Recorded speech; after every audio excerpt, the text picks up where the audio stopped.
Dito sa Papa Dudut Stories, ikaw ay hindi nag-iisa.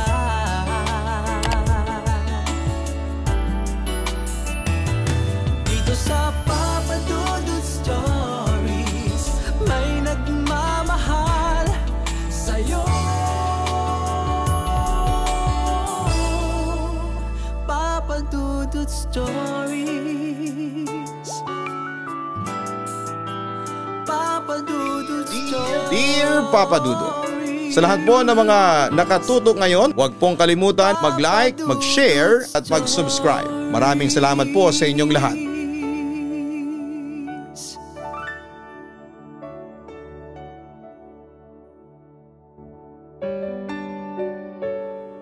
Magandang gabi sa inyong lahat.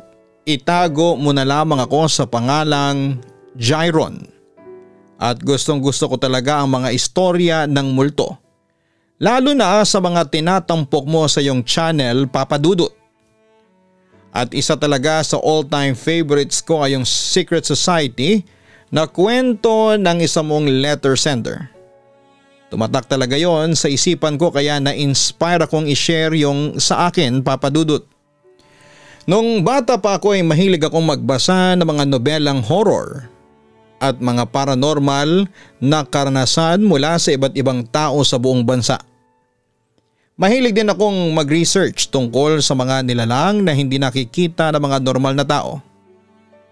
Ewan ko ba, Papa Dudut, kung bakit may ganong akong obsession noon sa mga nakakatakot.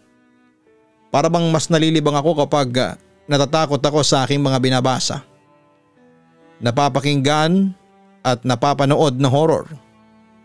Sa ibang bansa ako ngayon nakatira pero lumaki ako sa Pilipinas kaya hindi nawawala ng mga kwento ng multo at mga alamat. Parang lahat ay may kwento o may kakilala na may kwento. May ilang kamag-anak din ako na nagsasabing nakaranas sila ng encounter sa multo. Hindi ko inaasahan na magkakaroon ako ng sarili kong kwento. Year 2021. Kagagaling lang namin ng family ko sa Pilipinas.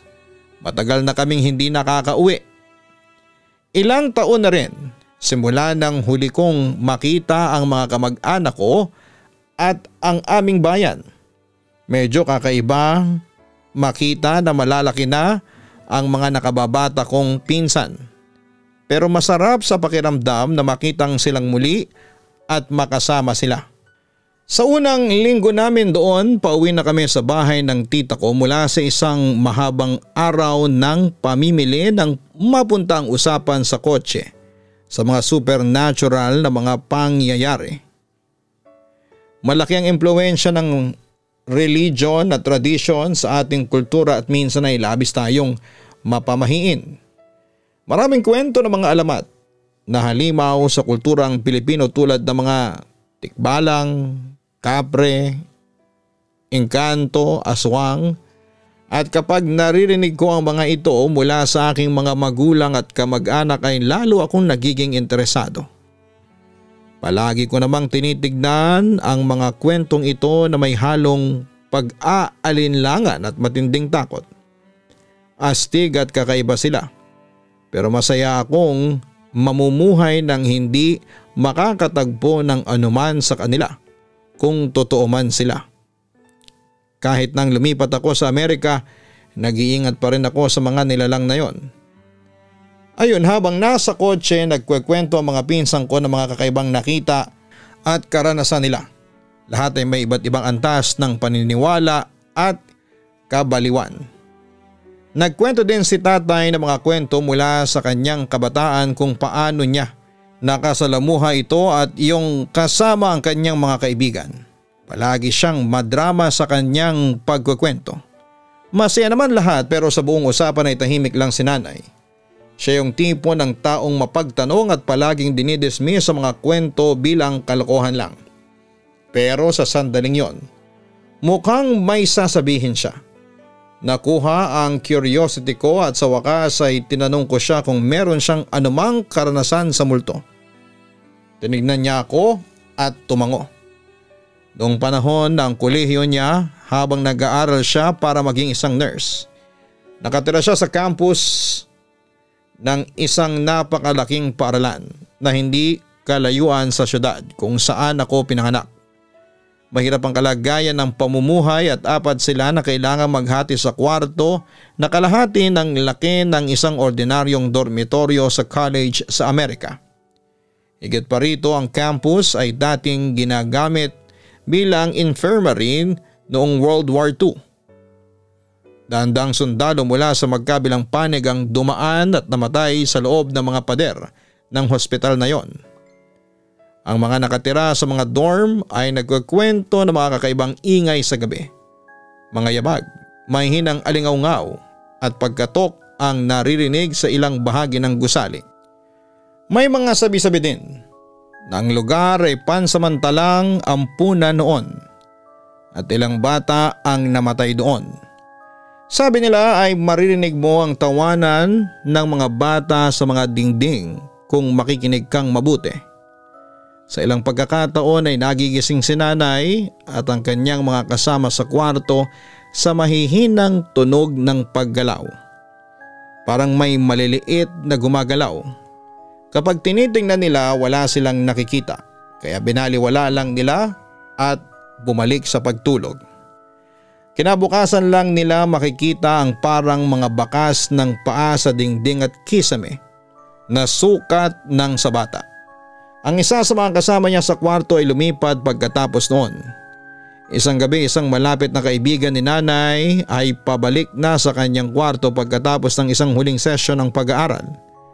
Nag-iingat siya sa supernatural kaya nakayuko lang siya at mabilis na naglakad sa hallway.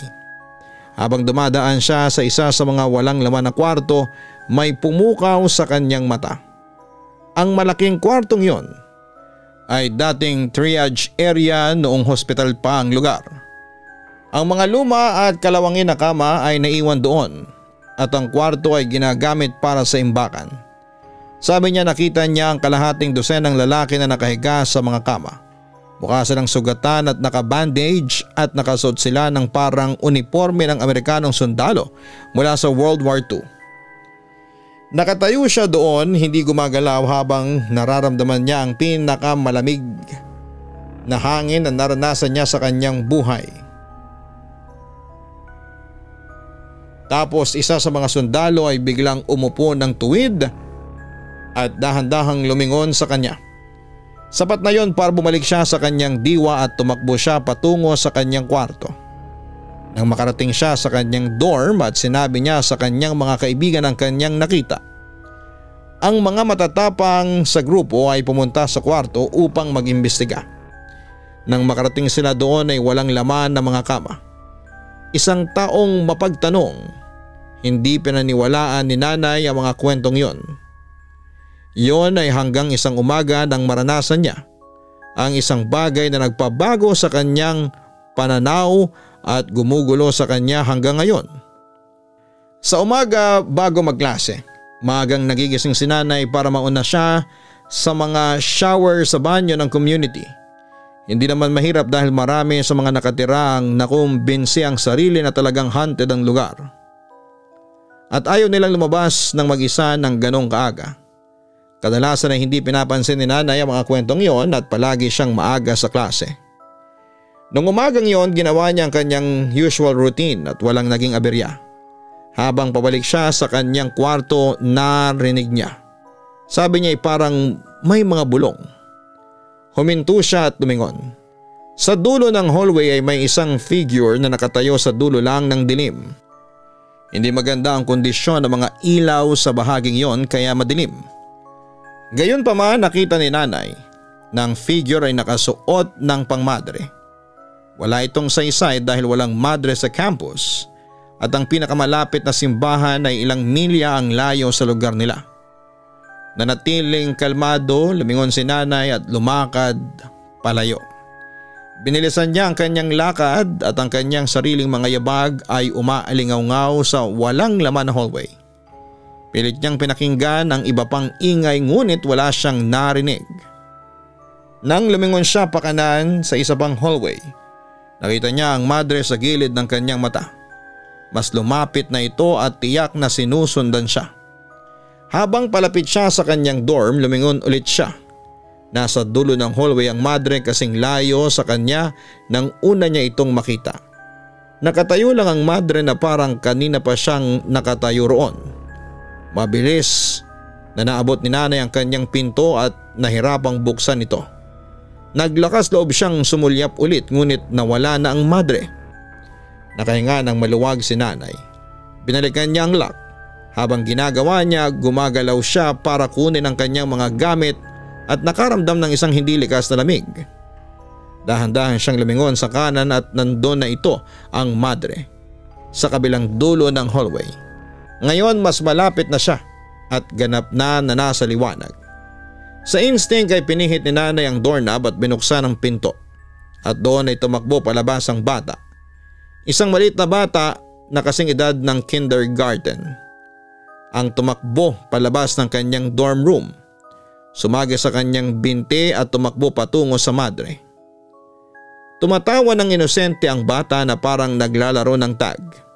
Pinanood ni nanay ang bata habang tumatakbo ito lampas sa madre at nawala sa isa pang kwarto.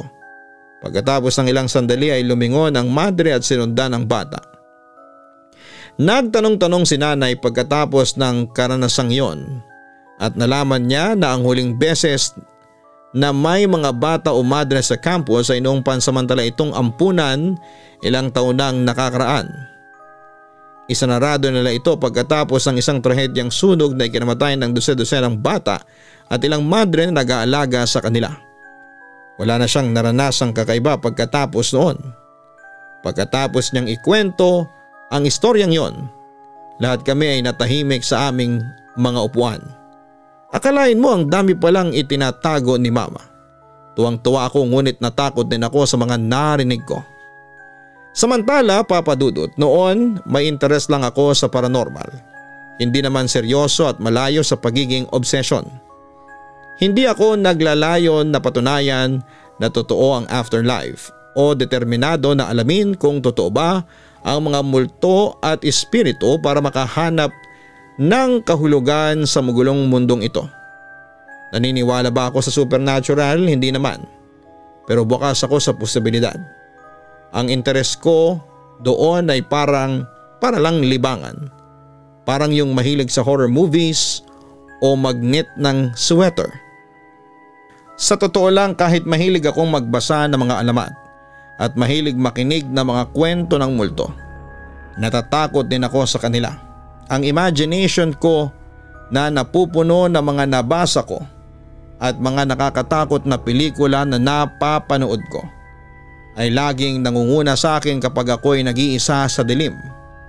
Ito ay isang uri ng kawili-wiling paradox. Parang noong bata pa ako, naaakit ako sa mga ahas bilang hayop, pero labis akong natatakot na makatagpo ng isa. Sa totoo lang ay medyo naiinggit pa rin ako kay nanay na meron siyang ganong astig na kwento.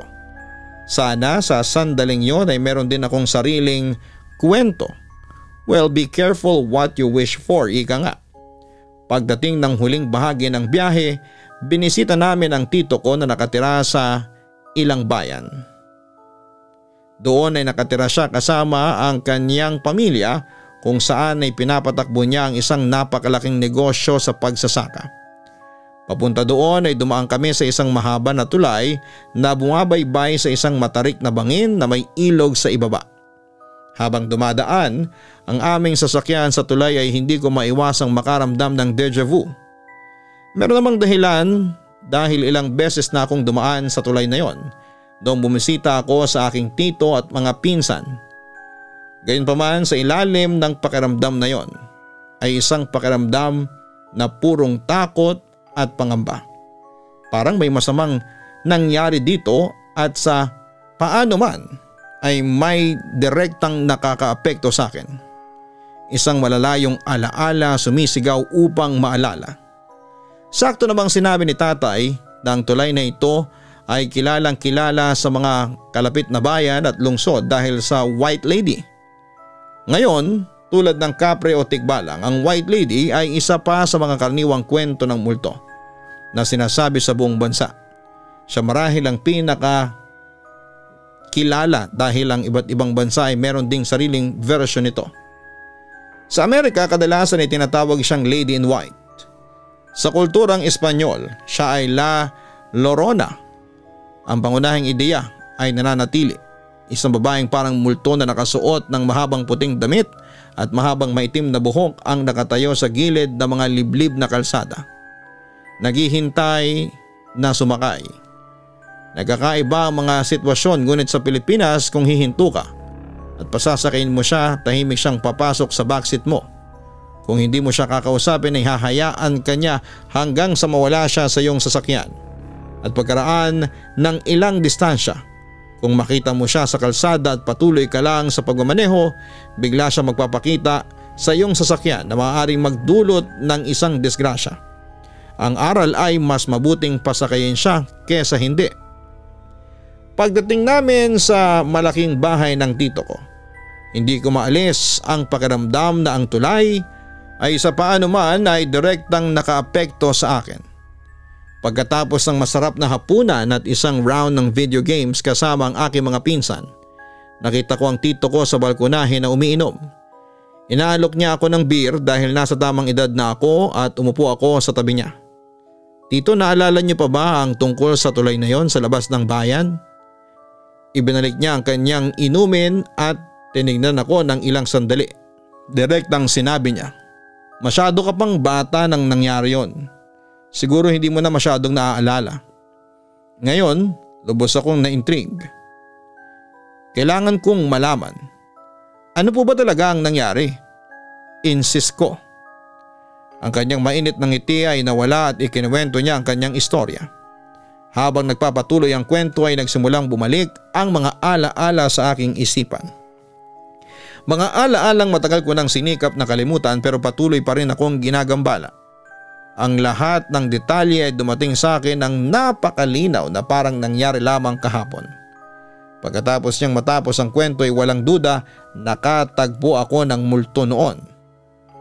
Mid-90s yon at nakatira pa ako sa Pilipinas. Isa akong matapang na 6 na taong gulang na mahilig sa adventuring at exploring. 1 o 2 beses sa isang linggo doon ako natutulog sa farm ng aking tiyo. Noon ay isang maliit na nagsisimulang negosyo pa lamang.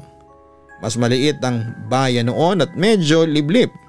Gustong gusto ko ang lugar na yon dahil napakaraming lugar na maaring galugarin ngunit sa araw lamang. Isang partikular na gabi nasa kanila ako. Nanonood lang ng TV, may tumawag sa aking tito tungkol sa isang bagong delivery ng patuka ng manok na kailangang kunin sa susunod na bayan. Noong panahong yon, meron lamang siyang ilang manggagawa sa bukid at lahat sila ay may day off. Karaniwan ay hindi siya nagsusupply roon ng ganong kalalim na gabi. Ngunit nahuhuli siya sa schedule at kailangan niyang kunin ang mga supply o malalagay sa panganib na mawala ng kita. Nang paalis siya ay tinanong niya ako kung gusto kong sumama. Dahil ako ay isang bata na hindi mapakali, agad akong pumayag. Merong lumang Toyota SUV ang aking tito na ginagamit niya para sa lahat ng kanyang pagkuha ng delivery.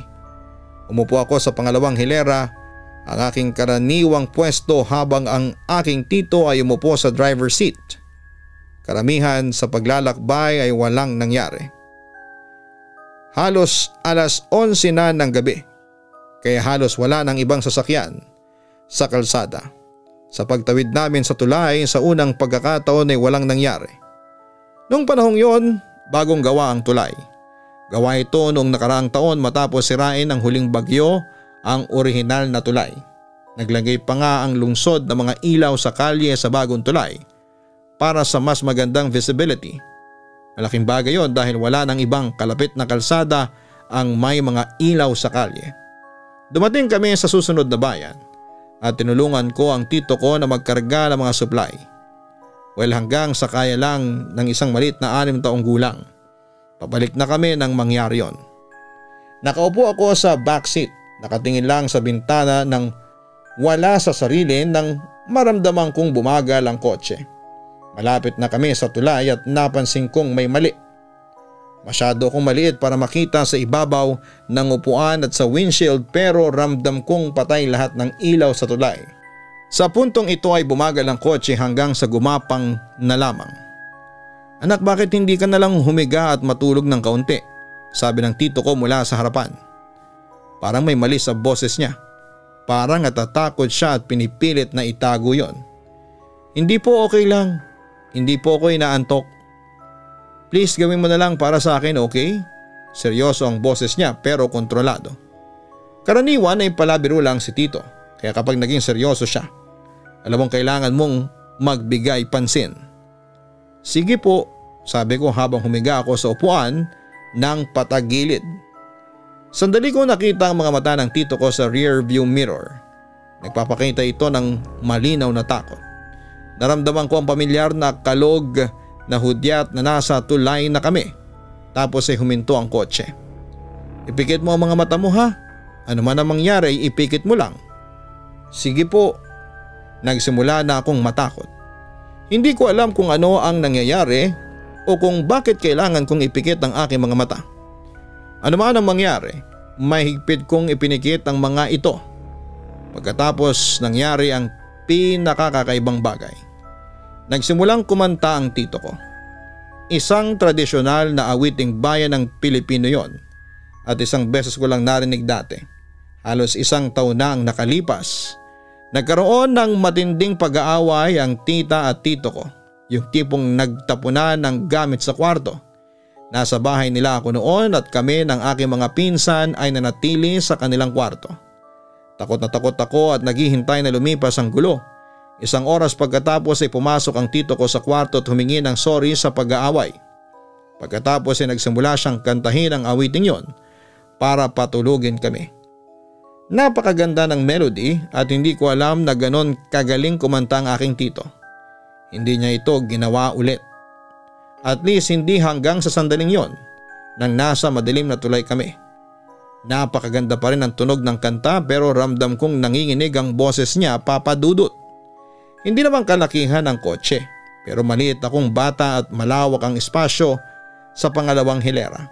Nakahiga ako sa upuan ng pahalang sa mga bintana at pilit umaasang makakatulog. Sa halip ay ibang bagay ang dumating. Click, click. Narinig ko ang pamilyar na tunog ng pag-flash ng headlights. Bigla ko naramdaman na hindi na ako nag-iisa sa pangalawang hilera. Ang special awareness ko sa kotse ay nagsabi sa akin na may ibang tao o bagay na nakaupo sa tabi ko. Meron kaming bagong pasahero. Mas mahigpit kong ipinikit ang mga mata ko habang nagsimulang magmaneho ang tito ko. Lumamig ang temperatura sa loob ng kotse. Nag-curl ako sa isang bola, naghahanap ng kanlungan mula sa kung anuman na nasa tabi ko ngayon. Hindi ko ganong alam ang tungkol sa mga multo o supernatural na nilalang sa edad na yon. At kahit na hindi ko nakita, may nagsabi sa akin na nasa presensya ako ng isang bagay na hindi mula sa mundong ito. Tinapos ng tito ko ang kanta at nagsimula ulit. Na-amaze ako na kaya niyang panatilihin ang kanyang composure. Tumanggi akong imulat ang aking mga mata. Naririnig ko siya. Napakalapit niya sa akin, sobrang nakakapanindig balahibo. Una narinig ko ang parang tunog ng pag-click habang lumalakas ang volume, parang tunog ng mga tangkay ng kinsay na pinipilipit at binabali. Nakakakilabot. Hindi normal ang mga tunog na yon, ang mga ito ay nasa paligid ko. Sa wakas ay nakatawid kami sa tulay, Papa Dudut, pero nandun pa rin siya. Sobrang takot ako na halos hindi ako makagalaw. Tumama ang kotse sa isang humps na naging sanhi ng pagdulas ko sa gilid. Mas malapit sa kanya. Nakaramdam ako ng basang tela sa aking binti. Naging mababaw ang paghinga ko at nagsimula akong umiyak. Hindi ko alam kung ano ang nagtulak sa akin pero minulat ko ang aking mga mata ng isang iglap. Sa iglap na yon ay nakita ko siya. Isang maikling puting anino na may gusot na basang buhok sa kanyang ulo. Mas itim pa sa gabi. Nakatalikod siya sa akin. Ipinikit ko ang mga luha sa aking mga mata. Nang imulat ko ulit ang mga ito, ang masa ng itim na buhok ay nasa harapan ko na. Mahigpit kong ipinikit ulit ang aking mga mata. Pagkatapos ng parang walang katapusang panahon, dumaan ang kotse sa isang pamilyar na kurbada sa kalsada na hudyat ng pasukan sa aming bayan. Naramdaman kong mas lumapit pa sa akin ang nilalang na yon. Sa oras na ito ay tahimik na ang tito ko. Wala nang kanta. Ang hangin ay mas lumamig pa sa tabi ng mukha ko at nanginginig ako. Hindi sa lamig kundi sa takot, tapos ay nagsalita siya sa mismong tenga ko. Ito ay isang mahinang bulong, mas mababa kesa sa anumang bulong na narinig ko na. Hindi ko maintindihan ang sinabi niya, hindi yung tunog na nagbabanta o galit. Tunog ng malungkot, at pagkatapos ay nawala siya. Agad kong naramdaman ang pagkakaiba. Hindi ko na naramdaman ang ibang presensya sa kotse. At ang hangin ay bumalik mula sa lamig patungo sa tropical na humid. Narinig kong huminga ng maluwag ang tito ko. Hindi ko iminulat ang aking mga mata hanggang sa makarating kami sa kaligtasan ng farm. Kinailangan akong buhatin ang tito ko papasok at diretsyo sa aking kama. At doon lang ako nagmulat ng mata. Sa pagkakaalala ko ay hindi na namin pinag-usapan ang gabing yon sa kahit sino, kahit sa isa't isa. Kailanman. Ang mga sumunod na biyahe sa tulay sa gabi ay hindi na nagresulta sa isa pang pagkakita sa White Lady kahit saan. Nalaman ko kalaunan na noong unang bahagi ng 80s isang babae ang natagpuang patay sa ilalim ng tulay. Sabi ng mga tao, naglalakbay siya sa susunod na bayan at umaasang makakasakay sa anumang dumadaan na sasakyan. Gabi na at wala siyang pamilya sa malapit na maaaring maghatid sa kanya. Walang nakakaalam kung ano talaga ang nangyari, ngunit marami ang naghihinala na pinatay siya. Pagkatapos ng aking biyahe pabalik sa Pilipinas, hindi ko mapigilang isipin ang gabing yon sa tulay. Paano ko makakalimutan ang ganong kamangha-mangha at nakakatakot na pangyayari? Sa tingin ko ay hindi na mahalaga dahil naalala ko na ngayon at pinagpapasa Diyos ko na lamang ang lahat. Sa ngayon, Papa Dudut, ay dito na ulit ako nakatira sa Key West, Florida, USA. Pero paminsan-minsan ay dumadalaw pa rin ako dyan sa Pilipinas para bisitahin ang mga mahal ko sa buhay. Tahimik naman ang buhay ko at wala na akong nararanasang kababalaghan ngayon. At hindi ko nahahangarin pang makaranas ng panibago kasi nakakatakot. At kung mahina ang loob mo ay baka mabaliw ka sa kakaisip. Muli Papa Dudut, hanggang dito na lamang. Pagpasensyahan nyo na kung napahaba masyado ang kwento ko. Maraming salamat in advance. At proud ako na isa ako sa mga subscribers mo sa YouTube. Lubos na gumagalang, Jairon. Maraming salamat Jairon sa pag-share mo ng iyong totoong kwento ng kababalaghan sa aming programa. Well, marami ang nagsasabi na maswerte ang mga taong hindi pa nakakaranas o nakaka-encounter ng mga tunay na kababalaghan. At kung isa ka sa mga yon ay huwag mo nang hangaring makaranas pa noon dahil pwede nitong sirain ang katahimikan sa buhay mo. Maganda na nga yung wala kang iniisip at kinakatakotang mga nilalang. Once na nakaranas ka na ng kababalaghan, mag-iiwan na yon ng tanong. Pero madalas ay kaguluhan sa iyong isipan at hindi yon maganda sa mental health. Kaya ang may papayo ko lang ay palagi kayong magdasal sa Panginoon na sana'y ilayo kayo sa mga ganong karanasan. Tibayan ninyo ang inyong pananampalataya sa Diyos at palaging isaisip na walang ibang nilalang sa mundong ito ang mas makapangyarihan pa sa Diyos. With His love, maililigtas niya tayo sa kapahamakan.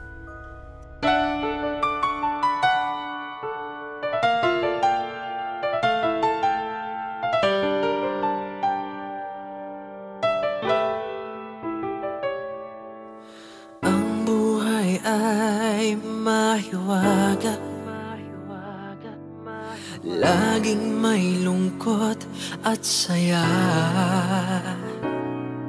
sa Papa Dudut Stories. Laging may karamay ka.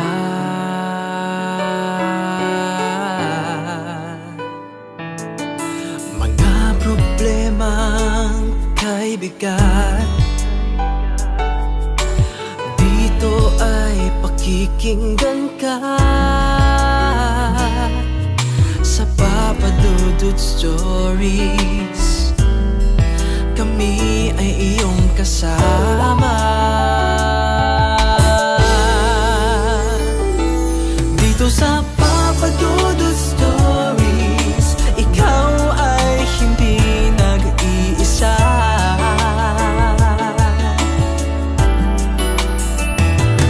Dito sa Papa Dudut Stories, may nagmamahal sa'yo. Papa Dudut Stories, Papa Dudut Stories.